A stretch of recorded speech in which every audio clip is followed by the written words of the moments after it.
Hi Aquarius, hello po mga dude, kumusta po kayo? Sa lahat po ng mga Aquarius, pati na rin po sa mga cross-watchers. Ayos lang po ba kayo dyan mga ating dude? Aquarius, kung napunta ka sa reading na to, may gusto akong malaman natin together. Ano ang money blessing na papalapit sa'yo within the next 3 days? May opportunity ba? Unexpected money? Payment? Good news? Or something na matagal mo nang hinihintay? Tingnan natin, ating dude, kung ano ang gustong ipakita ng mga cards sa inyo. Alright? Pisa na po natin agad.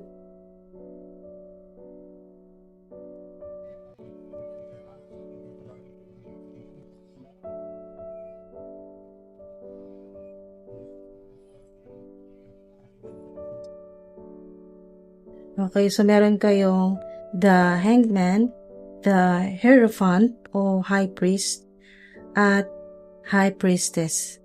The High Priestess. Aquarius, interesting po itong first 3 cards po ninyo kasi hindi siya mukhang instant na blessing. Ito pong High Priestess, parang may information or something na hindi pa completely revealed sa'yo.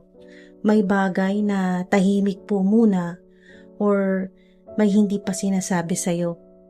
Tapos, ito pong Hierophant o High Priest, parang may formal process or may taong may authority. Yan po, authoritative figure na nakita ko dito na involved po dito sa reading po ninyo or sa sitwasyon po ninyo.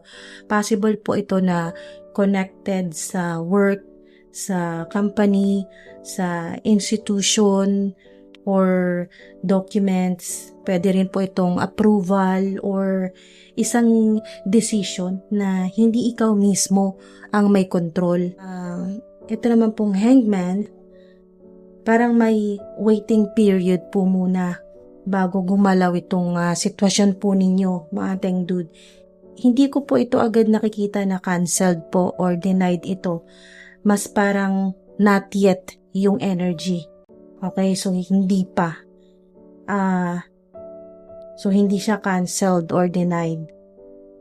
Kailangan mo munang maghintay sa isang decision or pwedeng impormasyon po ito bago maging clear kung saan papunta ito pong opportunity. Kaya interesting po ito, Aquarius. Kasi baka yung blessing na hinahanap natin hindi pa visible ngayon. So parang may nangyayari na behind the scenes na hindi mo pa alam. So gusto kong malaman sa next cards kung ano talaga yung nakatago dito po sa High Priestess at kung itong delay na pinapakita ng Hangman ay temporary lang ba talaga. Okay?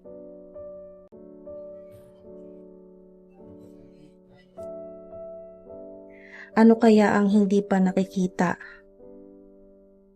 ng mga Aquarius tungkol sa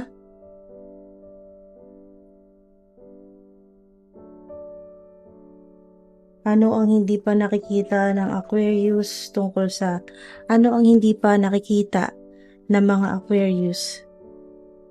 Ano ang hindi nyo pa nakikita tungkol sa paparating po na money blessing at ano ang mangyayari pagkatapos po ng waiting period? Okay.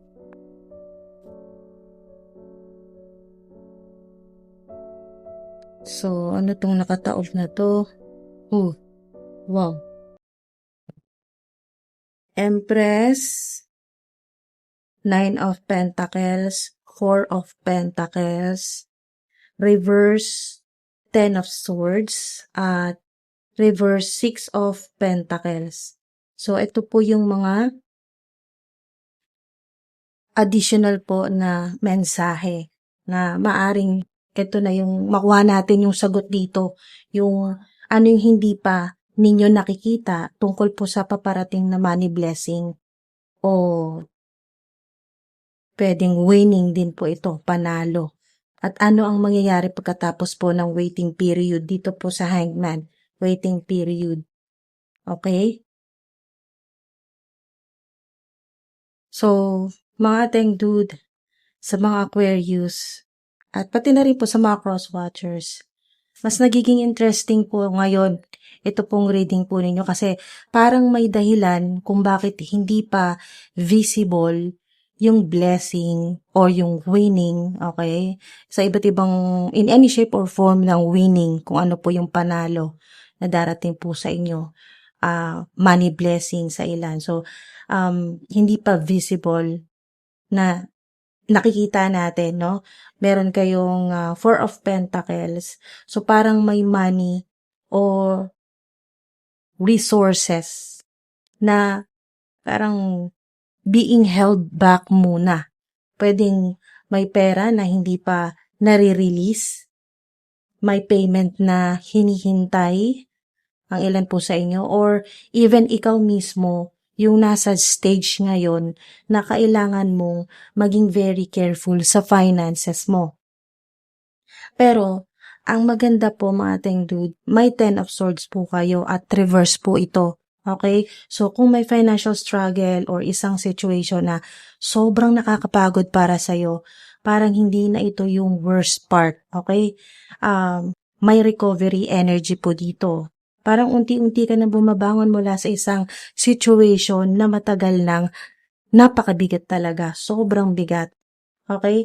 Meron po, tapos meron po kayong Six of Pentacles or Six of Coins reverse.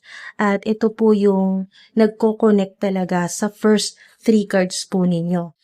Malala po ninyo itong Hierophant o ito pong High Priest at Hangman. May formal process or decision, yung nabanggit po kanina. Tapos may waiting period po. Ngayon, may Six of Pentacles reverse. So, possible na yung hinihintay mong financial support, payment, refund, assistance, or something that you're supposed to receive, mga ating dude, may imbalance. Okay? Imbalance or delay po muna. Parang hindi pa siya dumadating sa timing na ini-expect mo talaga. Pero Aquarius, ating dude, tingnan po natin kung ano ang nasa dulo po nito. Ito po, Empress, the Empress. Ito yung gusto kong makita sa money reading po ninyo dahil after all that holding back and imbalance, may energy of growth and abundance na pumapasok. Parang may isang bagay na magsisimulang mag-produce, mag-grow, or magbigay sa'yo ng mas magandang financial opportunity. At meron pa kayong Nine of Pentacles. So, hindi lang siya tungkol sa isang maliit na amount of money or one-time help. Yan po, yung minsan lang na may tumulong po sa inyo. Yung parang tsamba lang, ganun po, nagkataon lang. So, ang ilan po sa inyo, this can be about becoming more financially independent. Okay, ating dude, having more control over your money or sa finances po ninyo, or finally enjoying the result of something na pinaghirapan mo talaga. Ikaw talaga ang naghirap dyan. Okay, nagsakripisyo. Kaya pala, may waiting energy dito po sa first spread po ninyo. Okay, ito po yung first spread po ninyo. High Priestess, High Priest, Hangman. First 3 cards po ninyo, parang hindi pa ready ipakita yung buong picture. At mga tengdud, gusto ko pong malaman po ninyo ngayon kung ano mismo yung nag-o-open ng Empress at Nine of Pentacles na energy na ito. Is this coming through work, business, payment, another person, or an opportunity that Aquarius hasn't seen yet? So, ano ang actual source o yung panggagalingan or opportunity na mag-o-open ng financial improvement para sa inyo pong mga Aquarius. Tingnan po natin.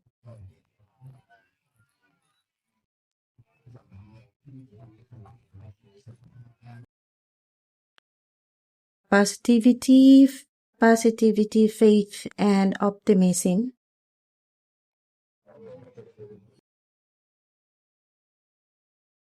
Windfall of abundance.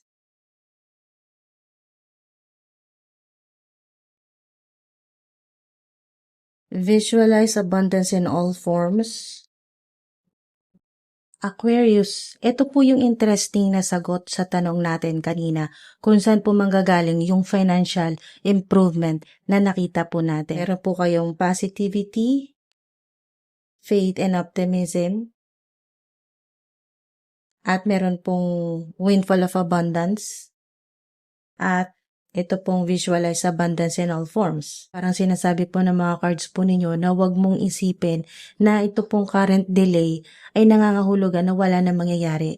May abundance energy talaga na nag-open po dito. Kitang-kita na po dito sa windfall of abundance card po ninyo. At kung babalikan po natin yung first cards natin, High Priestess, Hierophant, Hangman, parang may bagay na hindi pa revealed. May formal process or decision na kailangan mangyari at may waiting period po. Kaya pala hindi pa natin makita agad kung saan manggagaling yung blessing. Tapos ngayon, may windfall of abundance po. This is actually very interesting for a money reading dahil mga ating dude, parang may possibility ng financial increase, unexpected gain, or something valuable na pwedeng dumating. So kung po maging careful po dito mga ating dude, hindi po ibig sabihin na automatic na lottery po ito, no? Lotto, STL, yung mga betting, ganyan po. Yung kung ano po yung mga tinatayaan po ninyo or instant cash. Pwede rin po ito kasing opportunity, payment, refund, business income, career improvement, or something na eventually magbibigay po ng financial growth sa inyo. At visualize abundance in all forms, mga ating dude. So parang sinasabi rin ng cards na wag mong ilimit or wag mong limitahan yung idea mo ng abundance sa isang specific na source lang. Baka ating dude, ini-expect mo yung pera from one particular place lang, pero may ibang channel pala na binubuksan para sa'yo, ang Divine Universe. Okay? So, basahin ko po ito sa inyo mga tengdo. Dito pong windfall of abundance. An increase in abundance is arriving in many different forms. O diba? Some of them unexpected. Pero meron din po yung expected po ninyo, katulad po ng yung sweldo po ninyo. Yan po. O yung mga extra income po ninyo na natatanggap. Be open to receiving and know that this abundance comes to you to support your life purpose, health, and charitable work. Kaya, ang pinaka-interesting po sa spread po ninyo sa mga Aquarius, mga ating dude, yung delay na nakita natin kanina doesn't necessarily look like a dead end. Okay, ating dude? Parang may isang bagay na kailangan mo nang ma-process behind the scenes bago mo makita kung saan talaga manggagaling yung financial improvement. At gusto ko pong mas i-clarify po ito sa inyo kasi meron nga po kayong windfall of abundance. Okay? Ito po, windfall of abundance card. Gusto kong malaman kung ito ba ay isang unexpected opportunity, actual money or payment, work or business related po ba ito? Online project, online platforms or tulong, suporta, yan po, na manggagaling po sa ibang tao. Tingnan natin kung anong specific form of abundance. Okay, so mga tengdo, tingnan po natin kung anong specific form ng abundance ang pinapakita po dito sa inyo pong windfall of abundance card. At pati na rin po dito sa iba pa mga cards. Okay, so magtatanong pa tayo. Ano ang specific form ng windfall of abundance para sa mga Aquarius, Holy Angels, Holy Spirits. Ano ang specific form ng windfall of abundance para sa mga Aquarius? Money payment, work, business opportunity, assistance, or another financial source?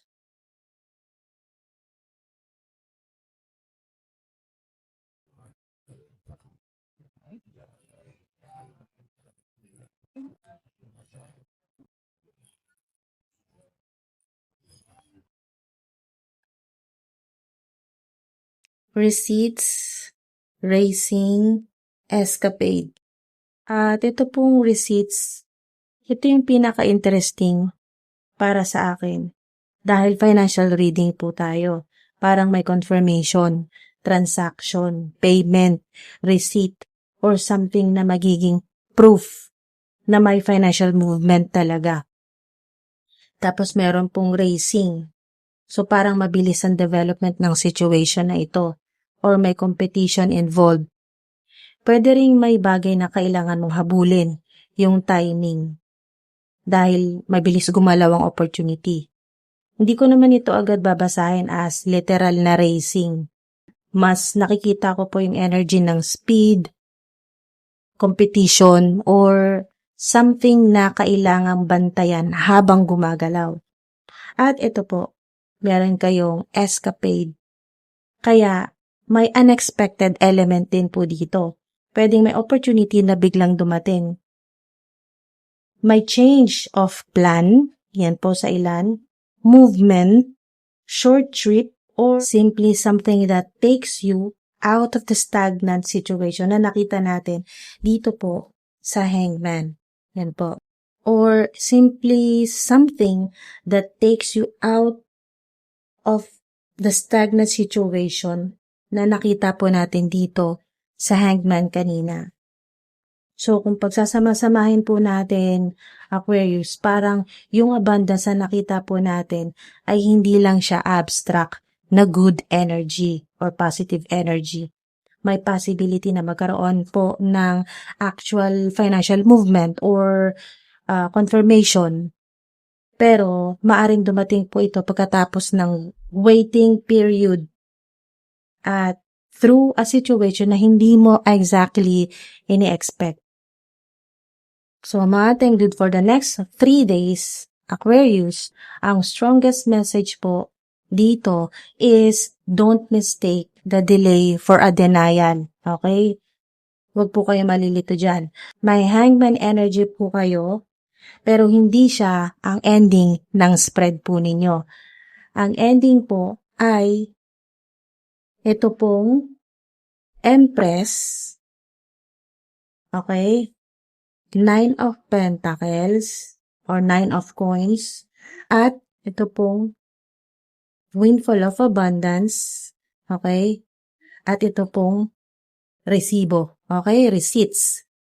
So, within this short period, pwede pong may makita kang sign, symbols, confirmation, communication, transaction, mga tengdud, financial movement, kaya naman po, information na magbibigay sa'yo ng idea na gumagalaw na pala yung sitwasyon po ninyo. Hindi necessarily ibig sabihin po na buong financial breakthrough agad within the next 3 days, okay? Pero may indication na may movement or confirmation na pwedeng mag-open ng bigger financial improvement. At yung winning energy po dito, nade-describe ko po ito as a win in terms of opportunity, result, progress, or getting something you've been waiting for. Ateng dude, sobrang tagal mo na talagang hinihintay. Not necessarily literal na gambling po ito or betting, okay? Parang may situation na dati kang naghintay or naghihintay at ngayon may indication na nag-shift na ito in your favor. So, ang advice po ng cards po sa inyo, Aquarius, huwag mong i-close yung mind mo or yung mindset mo sa isang expected source of money. Visualize nyo po, okay? Visualize abundance in all forms. Sinasabi po sa inyo na to remain open because the opportunity may come through a different channel, ating dude, than what you're currently expecting, ating dude. Sinasabi po sa inyo na to remain open. Kasi po yung mga opportunity may come through a different channel than what you currently expecting. Okay? Mga ating dude, be practical with your money. Watch for messages. Emails. Yan po, bantayan nyo po yan. Bantayan nyo po mga messages, emails, o yung mailbox po ninyo, kung meron pa pong ganyan, mailbox, confirmations, mga dokumento, o kaya po mga transactions. And kapag may opportunity po na dumating, evaluate it carefully, ating dude, bago ka mag-desisyon. So, Aquarius, overall, this is actually a very interesting money reading po, ating dude. Hindi siya yung energy na biglang pera agad, yung biglang milyonaryo agad. Nagsimula tayo sa secrecy, yan po, formal process, paghihintay, then nakita natin yung money being held back and delayed receiving. Pero habang nagpapatuloy yung reading po, nag-shift siya toward the Empress, Nine of Pentacles, Windfall of Abundance, at finally ito pong receipts, mga resibo. Kaya para sa akin mga ating dude, ang biggest message po dito sa spread po ninyo ay kung ano man po yung sobrang, yung nakakaranas po kayo ng mga delays, may finally begin showing signs of financial movement. Okay? So, bantayan nyo po yung mga confirmation, stay open to unexpected opportunities, mga mensahe, at don't assume po na canceled na ang blessing just because it's taking longer than expected. Alright, so sana po may mapakinabangan po kayo dito mga ating dude sa reading po ninyo. At sana samahan niyo po ako ulit sa mga susunod po ninyo na mga videos. Maraming salamat po sa patuloy ninyo suporta. Ingat po kayo palagi. At ayan po, sana mag-manifest na po sa inyo lahat ng mga positive po dito. High vibe na energy, lalo na po itong windfall of abundance, winning, at malalaking pera po na matanggap po ninyo. Unexpected at expected. Maraming salamat po. Ingat po mga ating dude. Hanggang sa susunod po.